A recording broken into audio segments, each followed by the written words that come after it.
Welcome to another episode of 30 Minutes with Brkthru, our podcast series where we bring together digital media pros from Brkthru and sometimes industry leaders to discuss important topics for advertisers, agencies, and marketers. Today, we're talking about what is sure to be a hot topic this summer and fall, the 2024 political season.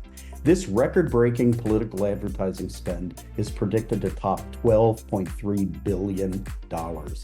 So if you're an advertiser or agency responsible for marketing for a candidate or issue, or concerned about how this avalanche of money will affect media spend for all brands, this podcast is for you. Joining us today are two media experts from Brkthru, Director of Sales Development, Matt Zornes, and Strategy Manager, Morgan Stroyeck. Thank you, Jeff. Hello, and welcome back to 30 Minutes with Brkthru. My name is Matt Zornes. I'm a Director of Sales Development here at Brkthru. And joining me today to talk about a somewhat exciting topic is Morgan Stroyeck. She is one of our strategy managers based out of Norfolk, Virginia. Morgan, I'm super excited to talk about this. And again, I in jest, I say, it's this, it's that, all these sentiments that come with political. But it's a super important topic and very timely. So I'm excited to be talking about that today with you. Yeah, I agree. I'm really excited to get into it. I think we'll have a lot of interesting things to cover and hopefully educate each other a little bit. Yeah, that's the plan. So we don't want to overpromise necessarily, but we'll definitely do our best to try to bring some coherence to this topic. And I think the most important place to start along this journey is arguably what's going on with the money. I mean, the money is one of the most interesting things, and it's a big category with a lot of advertising spend behind it. And we know that impacts in a number of ways. But I think let's kind of start there and kind of do you know where we're headed as far as projected spends for this upcoming cycle? It's a good place to start. So we're looking at, I believe it was forecasted over $12.3 billion political ad spend for 2024. With political, we're used to hearing big numbers, but that is still a pretty sizable amount. So we are definitely going to talk about what that means for digital and what it means outside of digital, but that figure amounts to a little over 3% of total digital media ad spending in 2024. There are definitely other factors we're going to talk about outside of budget, but I think it's worth diving into some numbers. I can keep going with my percentages. I think numbers are good. And I think some of those stats are, again, they're key indicators of where we are, but they're almost exciting or scary depending on who you are and where you sit. So no, I think the numbers are interesting, believe it or not. So yeah, so taking that 12.3 billion, it is a 493% increase in political ad spending compared to last year. Digital share of political ad spending is still going to lag behind the overall US ad market. So that number, when we're talking about total political budget, covers more than just digital. From where we sit, obviously we're more interested in talking about that digital chunk. So 28.1% is going to go to digital in 2024. And it was funny as we were talking in our pre-show meetings, we're thinking, it's only 28%. But when you talk about 28% of a $12 billion pie, that's a lot of opportunity, right? And there's a lot of different ways that, that money's going to go across a lot of different channels. But I mean, it's not a small amount of money. And I think we will see some more changes, as time goes on, to see more strategy shift into the digital space. And I know that politically, we expect that next year in 2025 and beyond, there's going to be even more shifts happening. So we've seen the trends of, right now, maybe we're at 70, 28%. We could even see that go up to 35, 40% as early as, maybe the next 2 or at least in the next 4 years, we know that it will start to catch up a little bit as far as that traditional to digital split. But yeah. Beyond that, and we'll talk about this a bit when we think about channels and where that money is going, but even just thinking about the debate last night or things that will happen within, the current political election cycle, things could change. There could be more money put into pivot, which we're going to talk a lot about pivoting with political ad spend, but that number could rise. And to your point, it could go more into digital. It could change. So we're working with these rough numbers, but that 28%, it's not small, but it's also not enough to, I think, put any fear in digital marketers. No, for sure. And it was, and like kind of further on that stat, I think that, taking a look at my notes, but around 90% of that spend goes programmatic. And you think about maybe the reasons why, and again, this is at a surface level, but a huge reason why is that's a really quick channel to turn on. Or programmatic spend can be turned on quick and spent. And we all know that part of this is an election cycle. We're in compressed timelines, which we'll touch on a little bit later. But ultimately, I think the reason why that channel is getting a lot of love, there's a lot of other digital channels and a lot of other ways to buy media and place media, but programmatically always makes the most sense, mainly because of that, again, that pivot, which we'll touch on a little bit later as well.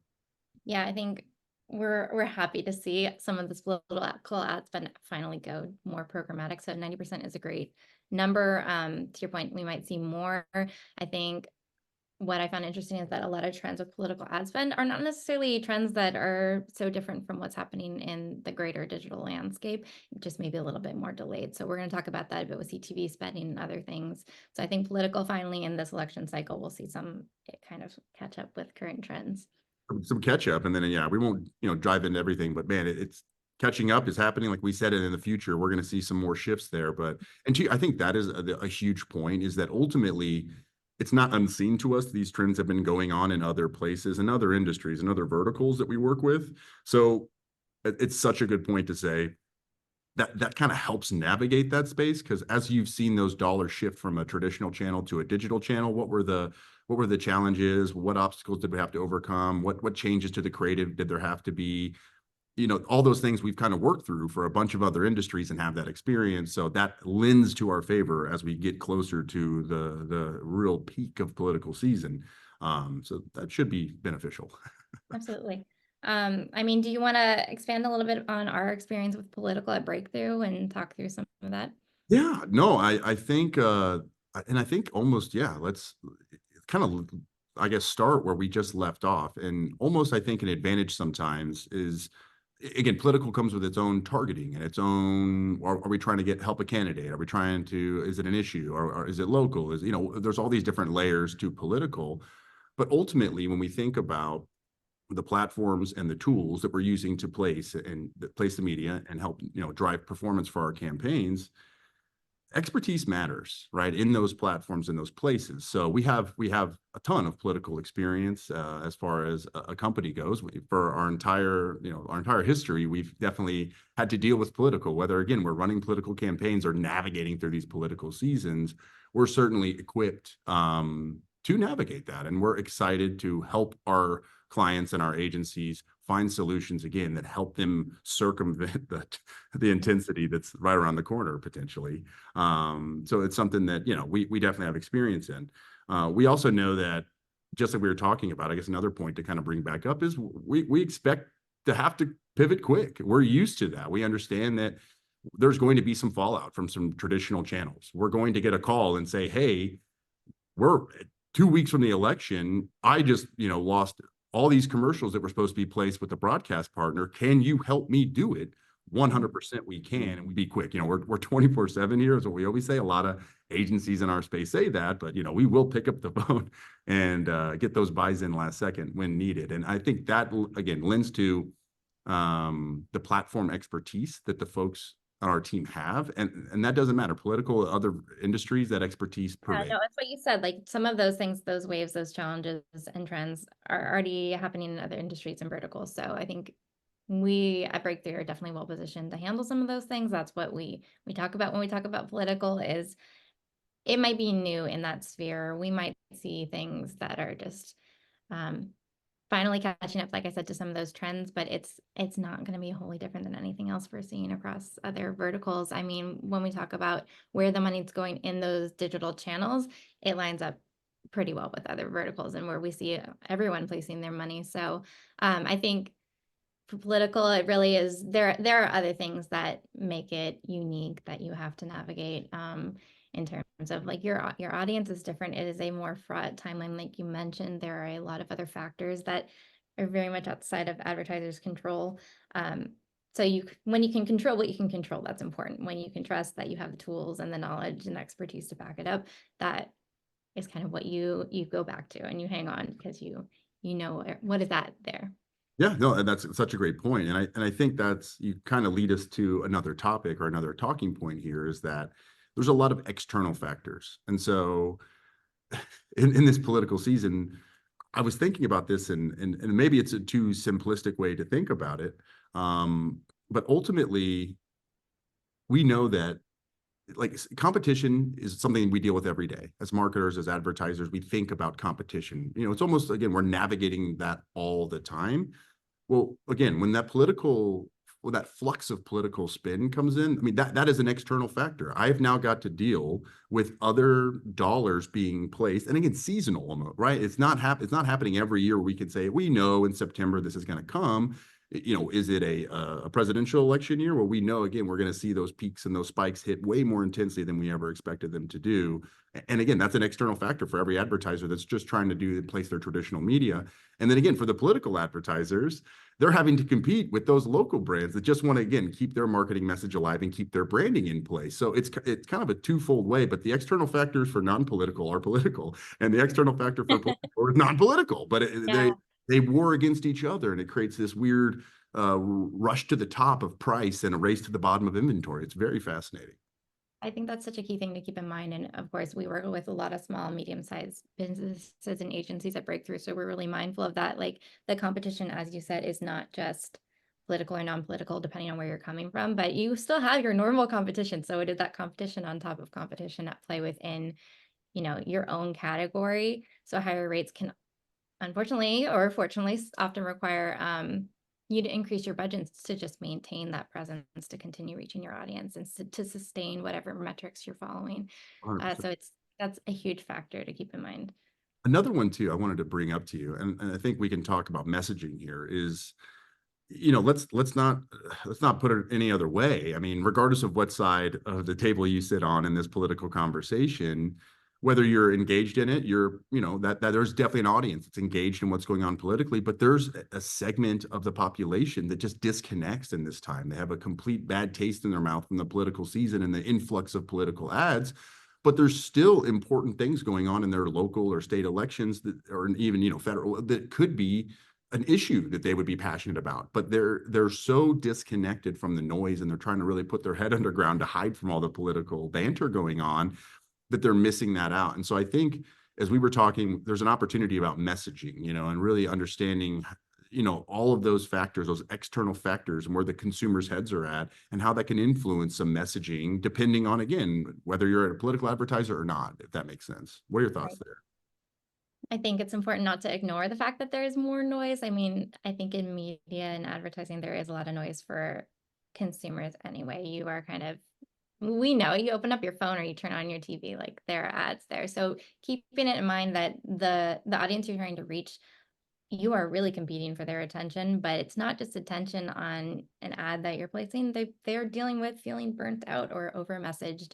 Even if it's not ad content, the news content, things, organic content, all of that can build up to just an extreme amount of noise going on around what your campaign is trying to accomplish. So I think a lot of the strategies I like to go back to when it comes to political, or if you're a non-political advertiser trying to place ads during this time, is really the basics. I mean, knowing who you want to reach, thinking about how they are consuming media, where they're at, what they might be exposed to, thinking about what you're trying to accomplish in your business goals and what you're going to be measuring. You would, in any good strategy, hopefully you're already considering all those things. So it's just more true than ever when you have those added external factors to keep that in mind.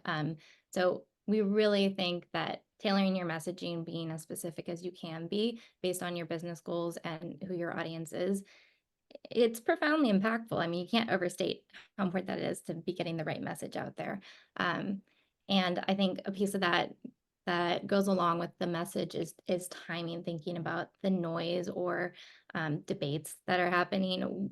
What is the timing of when you're pushing your messaging? Are you day parting? Are you adjusting and pivoting like we talked about based on some of those external factors? It's key to keep in mind. Yeah, if you're looking to avoid certain times of day where the peak viewership of like a debate's going on, right, digital affords you that. And I think the other thing you said that's very interesting and a great call out is that when you're talking about digital advertising, you have that weird way to say, okay, my target audience is males 18 to 34, right? Well, that's who I usually go after. That's who I want as a brand. That's who I'm chasing down. Well, again, during election season, you may pivot to a much more granular version, right? 18 to 34 men with this household income who are engaged in outdoor activities.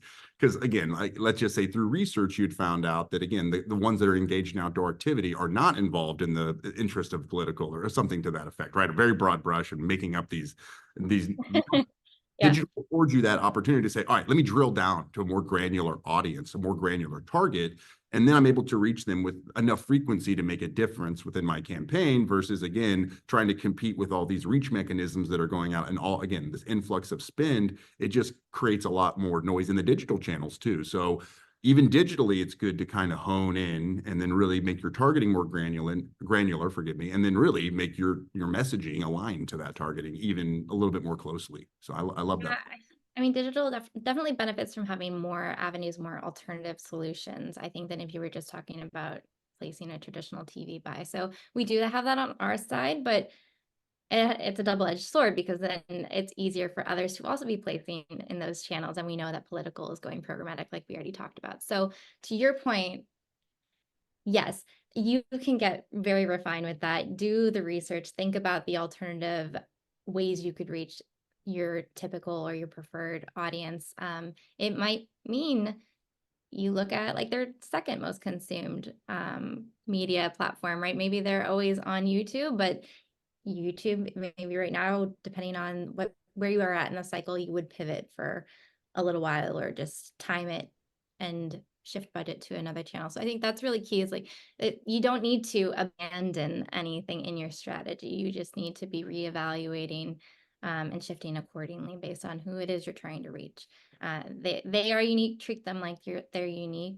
I love Treat your that. message I love unique. that. They are unique. Treat them like you're unique. I think that goes outside of a political window. That's a message for anybody in advertising. If you're Yeah. advertising to everybody, you're advertising to no one, is what someone once told me. So that's interesting. I think, again, this is a ripe season with challenges, right? I think we've said a lot of almost, oh, these challenges and these things and having to pivot, having to think smaller, think differently. And I think it's also a positive. I think there's a lot of opportunity. And I think one, just making any change from maybe a traditional or legacy channel to digital, if you haven't in the past, again, the metrics are telling you there's more viewership here. There's more reach potentially growing. We know there's a lot more complexity in where consumers can spend their time on their devices.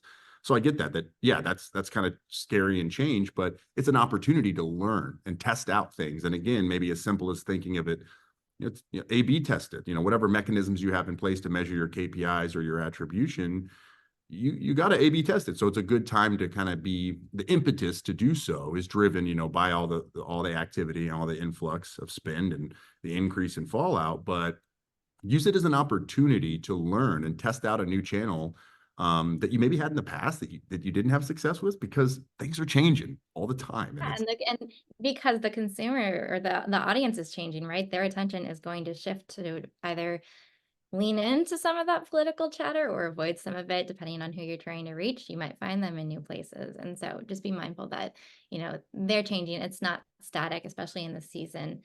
It's okay to shift things as you go. Again, I like to say, don't abandon your strategy, just reevaluate it and adjust it based on some of those factors. I love that. I probably need to take that advice more for my own. But that's a whole other podcast for later.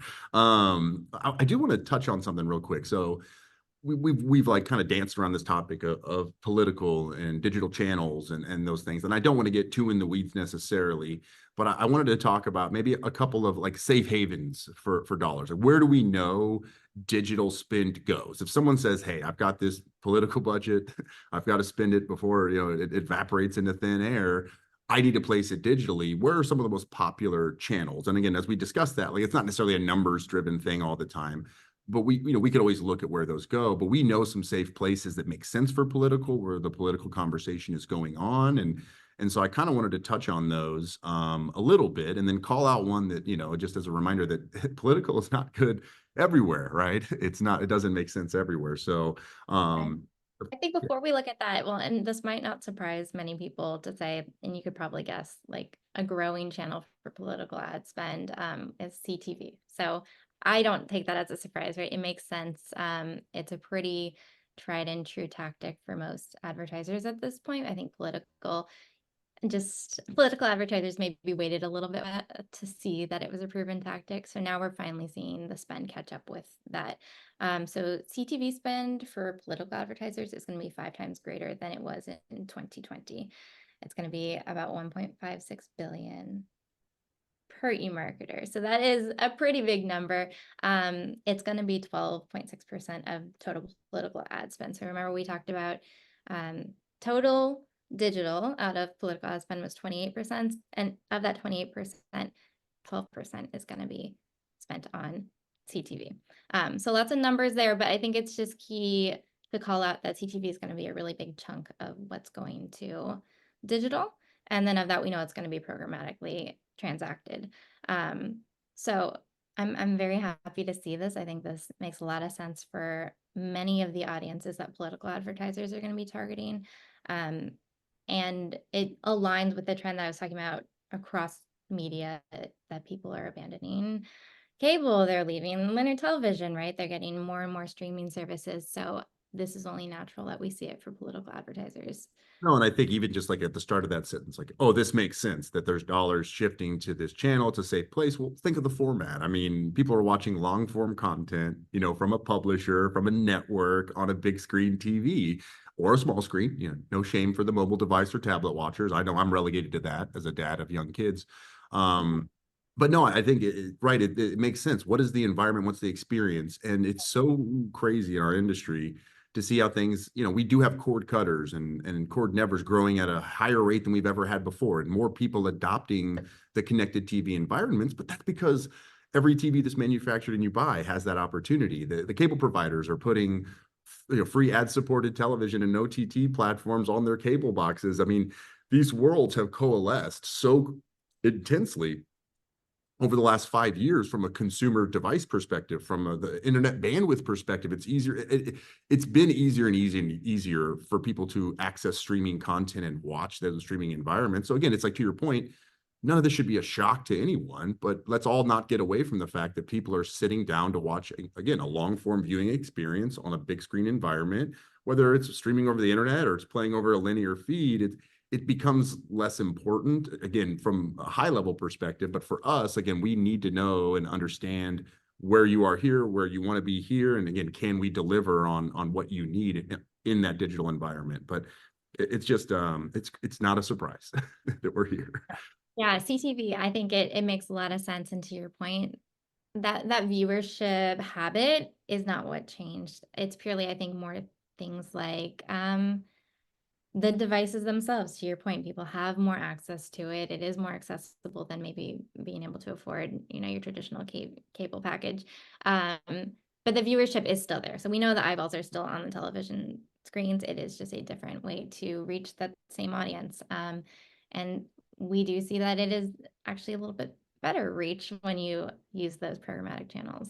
Yeah, and and I want to tie this back to something you brought up earlier, but YouTube, right? YouTube, again, there's a whole nother layer of this conversation. Google just launched their network where they're allowing you to buy and place ads in the bigger screen environment easier. But forever, when you were buying unskippable ads in YouTube, just YouTube, right? Those were running on a big screen because a lot of consumers have switched to watching YouTube on the big screen. Again, in some instances, depending on the buy, we're talking 50 to 70% of a non-skippable YouTube buy will go on a connected TV in a big screen format. And so I think YouTube does kind of get lost in the mix. Like we think of, again, the big brands that represent the streaming juggernauts. But if you look at Nielsen data, where consumers spend most time watching video content, it's still, YouTube still takes up the lion's share of that, or is the largest of the share. And so it shouldn't be left out, and it shouldn't be something that you should leave out as a consideration, as a way to pivot dollars to explore a new channel. But also, got to consider a lot of factors of what type of, make sure you're buying the right inventory or have the right team with the right expertise, like here at Brkthru, because you can, that YouTube buy can be ate up real quick, or it can just kind of go to the wrong target. Don't serve on the kids. Yeah, don't serve on the kids' channels. It's the simplest thing to avoid. But no, it's true that streaming has really established itself as an essential way to reach, those people watching their TVs. And of that streaming, YouTube is, I believe, when we talked and met before this, we said there it's the top, it's above Netflix. So Yeah. of streaming, YouTube, the app on connected TVs is the top I just consumed. wanted to check just on that topic, but yeah, 9.7% of the pie went to YouTube, and the next closest was Netflix at 8.1. So and that's been iterative over the last 6 months. I feel like that has moved where YouTube always was in there on that top 5, but we've seen it really consistently kind of become the lead dog here as we've started out into 2024. But again, there's a number of reasons why, and this Google TV network change as well will also impact some of how that inventory lands on YouTube. So again, it just comes back to really understanding who the target is and what the messaging is, and we can really help design the right strategy, even within a YouTube buy, and what inventory we want to go after for you, for sure. Is there any other channel we maybe want to touch on as kind of like a safe haven for digital? I mean, it's not, again, I don't think these are surprising if you've ever looked at political spend and how it breaks down, but social media is the place for political advertisers. So when I talk about social media for political advertisers, it really is Meta primarily. So that is, I say it's a safe haven kind of for all because we know it's a massive network. So even though you will have an influx of digital spend from political advertisers, that does not mean that it's going to crowd out non-political advertisers. That has not been the case in the past, and we wouldn't think that would change in 2024. So that is still a place where you do want to be investing. It's critical for all advertisers. I think for political ad spend, social media is going to be about 17.5% of the 2024 budget. It's funny you say that too, because social generally on a media cost perspective is a pretty cheap channel. We're talking on a cost per thousand basis, but I just mean to say, so if it's 17% of that overall pie, that's actually quite a bit of spin and a lot of impressions and a lot of actual units that are going out. It's really quite a bit, even though that number might not be like look as large as some others. But I will say this is what I think is kind of interesting about social is the opportunity for that earned media, or that earned, again, I'm not leaning in here to say, but people are politically charged. And in those social environments is where those conversations are happening. So if you have a relevant message to a consumer, they're more likely to push the share button or to comment on that and engage with that content. And again, that's where even the paid buy, sure, you're getting that first impression, replacing that ad in that stream, but that engagement and them doing any kind of natural share within their feed, that is where, again, some earned media opportunities come. And you kind of want to, again, I'm not trying to say this, but capitalize on the fervor and capitalize on the pressure that is the political season. Social allows Here for I am with the not fun I just sword again. This is my second double-edged sword. So that same engagement and that sharing, those conversations happening, absolutely, you're right. Those users are primed and they're involved and they're paying attention to what's coming up on their feeds.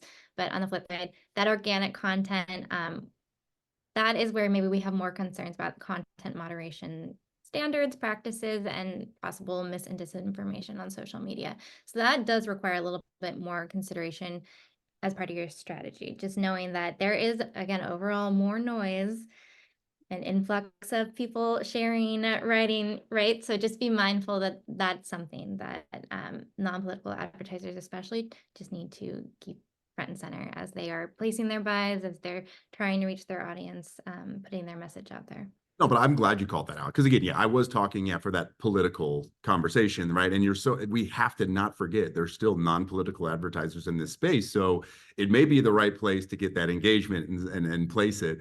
But again, they may have impacts to what, as a brand that's not political, maybe that impacts how they're thinking about that channel and how they're spending or how much they're investing in that time. So I don't know. That's such a good point, is that we've got to keep all sides considered, not just political advertisers, but the non, and even a channel like social that sounds great for political, it might give you a pause if you're non. So that's fine. But those are the conversations that are exciting to us. And those change for every brand and every vertical and every goal. And that's where kind of the science becomes more of an art sometimes in our space. Absolutely. Definitely in strategy, we love to use that expression. I think it is just not writing off any one channel, any platform as for you or not for you, because it really should still go back to those business goals you have, or, if you're a political advertiser, your campaign goals, and what you want to accomplish with your messaging. So start there instead of maybe starting from like platforms and safe havens. It's good for us to still talk about these areas where we would we would probably look first to invest some budget, both for political and non-political. Social media is still a prime place. That is where we know so much of online digital users are there with social media. So definitely there are things to keep in mind, but the platform or the channel itself is still very important. Yeah, no, for better, for worse, it's what we do. We scroll on our phones. So welcome to 2024. So I think where we can go, and I think to kind of really put a bow on this conversation and just kind of try to sum up some of our thoughts here. But is there any kind of, I guess I'll jump in first with kind of an idea or a thought that if I'm giving advice from that breakthrough perspective of, you know, how to navigate this, what are some thoughts? And again, I'm going to take an easy one because this is something we've said like 5 times today. Be prepared to pivot. And I think that's the big message, is whether it is from fallout or it's just time to target a different audience, you have a message that needs to reach a very granular audience, whatever that looks like, just be prepared to pivot and think about that now. I mean, this podcast is going to launch in July, and before you know it, it's going to be September, and you're all going to be scrambling. So you need to be thinking about those things today. And if you want to be testing out the channels, again, like, we need to be intentional with those. Let's have conversations as soon as possible. Let's make those plans, and they won't always be perfect, right? We won't leave a plan, but we should reevaluate those things as they go. So you don't want just someone who can help you maybe pivot, but who's going to be there along the way with you and who's going to help share those results. And then again, make decisions close to the finish line about where changes need to be made, for sure. No static planning. So I think on top of that, I would add, you know, you need that trusted partner who can really work the basics, who has that understanding of what you are trying to accomplish, and then really understands the ecosystem and what's going to be most effective for your specific goals. But, you know, if you're reaching voter audiences or you're reaching non-political audiences, just finding them at the right moment, activating them throughout that campaign journey, that is pretty basic, but it's effective. And so the more you have a partner that can stay in touch and on top of that live campaign and treat it like something that's an ongoing experiment, that's really key. I mean, all data can be worked into better strategy. So not setting and forgetting anything, but trying to iterate throughout, you know, this year as we get through the election cycle, but any campaign, that's imperative to reflect, see what you learned, see how you can adjust. It's not, it doesn't shame the initial strategy. It just means we can always be growing and improving and investing more efficiently. No, and I'll tell you this, is you said you're talking about data, right? And I think data can help influence a plan on the strategy. Data can help tell you if it's working or not. And then data, again, from a historic look back, can help you pivot in the future. But I think, again, there's this phrase I always thought my buddy always said to me, but without data, you're just an opinion, right? And so I think that is a key thing for us here, is that we don't just want to be an opinion. We think this will work, right? We will always say we're doing these decisions based on data. And then we're going to watch the data. And again, I just said data like 100 times in 5 seconds. No, I know, yeah, but it's going to tell you something. It could tell you something completely different, because you know what? It's being driven by those actual people that you want to reach, those unique users that we talked about that are your audience. So let that unique nature of every campaign better inform your strategy throughout a live campaign and then moving forward. So that is for, you know, every type of advertiser, that's non-political or political. I think learning what is and isn't working as you go along is key. Don't turn a blind eye if things aren't working. Don't, you know, again, abandon the strategy. Just try to rework it based on the data that you have at hand and what we know about, you know, the wider ecosystem, and go from there. So yeah, I think working the basics is again super basic but essential here. I also think being solution agnostic. So we talked about safe havens, but you know, those are just a couple of platforms or a couple channels that we talked about. Those aren't the only ones. That might not work for all advertisers. So I feel like I'm kind of beating the same Oh, drum I mean, here. again, I think, again, these are themes that are prevalent throughout the entire conversation, and for a reason, right? These are threads that exist. So I would say this is, what about, I think that if there's some advice that I was giving, like a broad advice, right? And this is for political and non-political, you have to talk over the noise. There's so much noise right now. And again, we talked about that being political, non-political, all of that, it doesn't matter. Being organic, yeah. There is noise. And whether, again, you're a politician trying to win your election, you have to talk louder than your opponent. Whether an advertiser who's dealing with these extended pods and broadcasts where they're adding more commercials into a commercial break, and it's political, auto dealer, political, right? Okay. So you have to be able to talk over that noise. So I think that's a super broad point. And again, it sounds almost simple as we're talking about, but that's a mindset. And then again, how do we talk over that noise might be shrinking our audience with a better targeting, or it might be changing and opening ourselves up to a new platform where the audience hasn't been exposed to us and being a fresh voice. Again, whatever, those are just simple ways to put it, but that is a big opportunity, is to try to talk over the noise. Yeah, I think that's huge. And so my take on that is, I think I might have already mentioned this, but like timing is so imperative during a political election cycle. So just keep scheduling adjustments in mind. Think about day parting optimizations based again on your data. Look at the campaign. What's it telling you?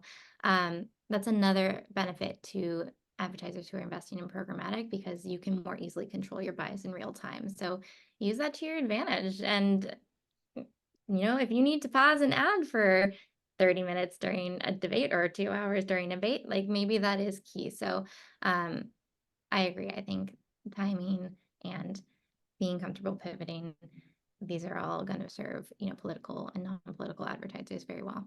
For sure. Another thing I think too is kind of on that, in that realm, is that it's interesting. I mean, we know that price is impacted in legacy channels the most. No question.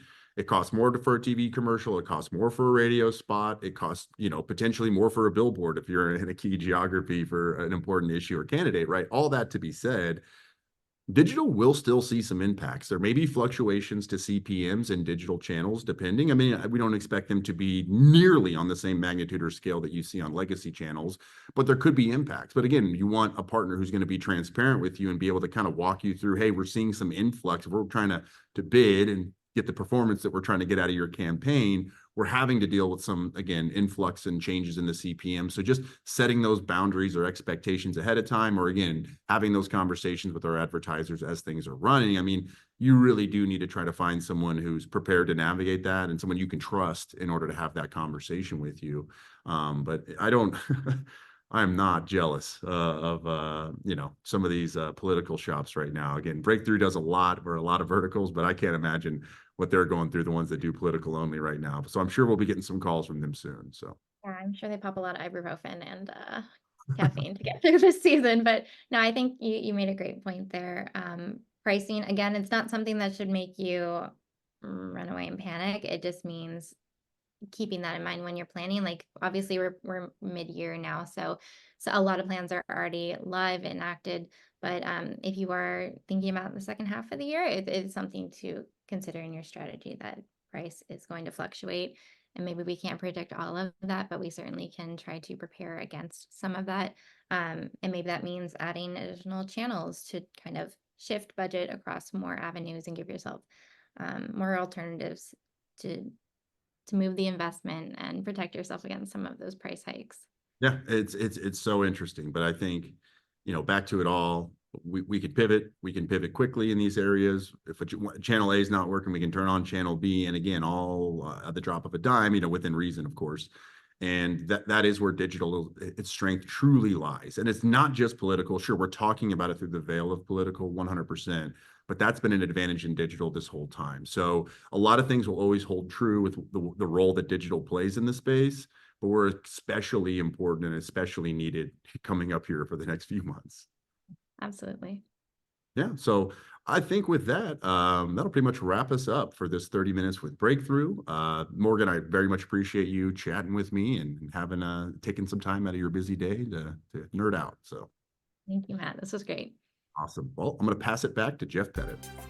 Morgan and Matt, thanks for bringing us up to speed on what's going to be a tense 2024 political season, not just for candidates, but for all advertisers and agencies. We're happy you viewed this 30 Minutes with Brkthru podcast. Let us know if you found it valuable, and reach out to have a conversation with us at Brkthru about your campaigns and any other opportunity in paid digital media. Be sure to check our LinkedIn page and website blog for podcasts that are already available and those that are upcoming. If you have any follow-up questions about today's podcast, have an idea for a topic you'd like covered, or better yet, would like to join a future panel, reach out to us at breakthroughmarketing@brkthru.com.